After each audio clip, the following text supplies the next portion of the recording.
वसमत तालुक्यातील सरकारी प्राथमिक आरोग्य केंद्रांमध्ये डॉक्टर वेळेवर उपलब्ध नसल्याने व अस्वच्छता पसरल्याने रुग्ण खासगी रुग्णालयात महागड्या उपचारांसाठी आर्थिक लुटीला बळी पडतायत।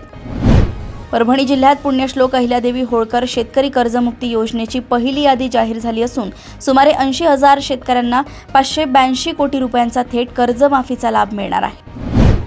नांदेड जिल्हा मध्यवर्ती सहकारी बँकेच्या निवडणुकीत अशोक चव्हाणांच्या शेतकरी विकास पॅनेलने 23 पैकी 21 जागांवर दणदणीत विजय मिळवला असून बँकेच्या इतिहासात पहिल्यांदाच 5 महिला संचालक निवडून आले आहेत। लातूर शहरात डेंग्यू आणि चिकनगुनियाचा प्रसार रोखण्यासाठी महापालिकेने 27 जुलै ते 8 ऑगस्ट दरम्यान ॲबेट मोहीम राबवत 83,000 घरांची तपासणी करण्याचा कडक आराखडा तयार केला आहे।